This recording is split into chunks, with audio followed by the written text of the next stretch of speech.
Welcome to Section 3, which focuses on how to move from integrated planning to climate action.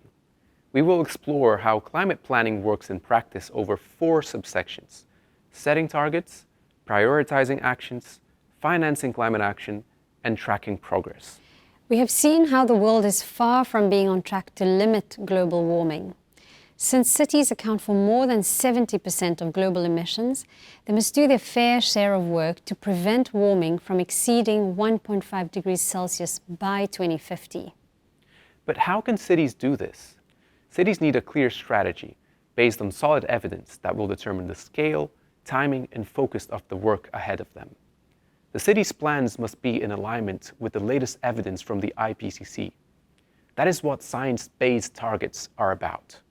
Science-based targets are measurable, actionable, and time-bound objectives that are aligned with the Earth's limit and societal sustainability goals.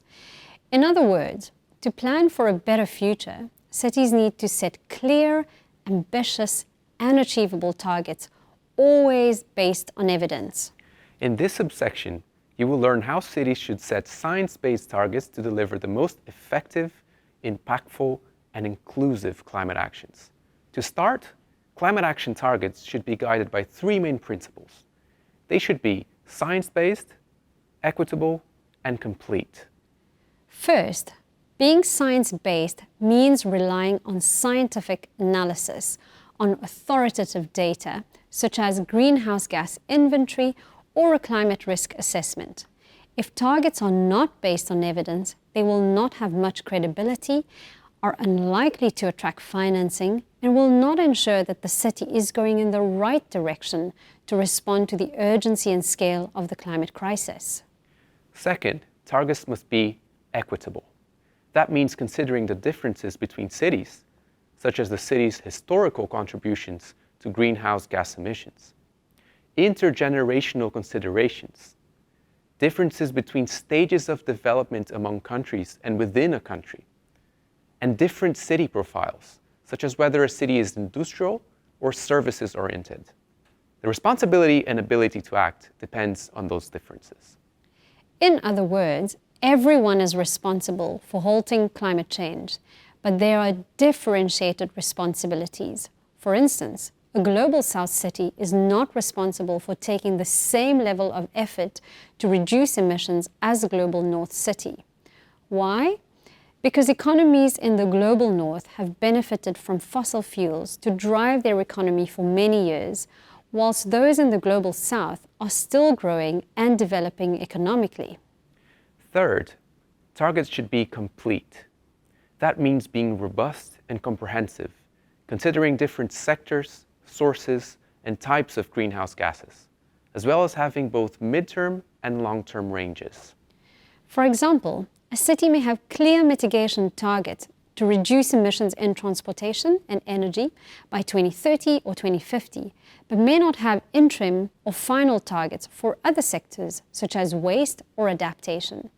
It is important for targets to be science-based and equitable, but if they are not complete and across the board, they will fail to provide a full picture of the climate agenda. Finally, an important point is that the process of target setting in climate planning should be iterative. Targets should not be set at a specific moment during the planning process by a select group of staff and then be left unchanged throughout the entire process. Integrating different perspectives, expert inputs, political commitments, sectoral reports, and scenario planning exercises is critical to develop a wide-ranging and solid set of science-based targets. These targets may need to be revised as part of the ongoing planning cycle to account for actual versus planned progress and to take into account emerging opportunities and priorities. So what must a city do to set science-based targets? Each city has its own unique circumstances and context and should adapt targets to its own local reality. Yet all targets will need to be measurable, actionable, and time-bound in order to efficiently address local needs. In the next units, you will learn how a city can use scenario planning to identify mitigation, in adaptation targets. You will also hear from cities that have been through the process of setting targets in collaboration with several stakeholders whilst developing their integrated climate action plans. Stay with us to learn more about how you can set science-based, equitable, and complete climate targets in your own city.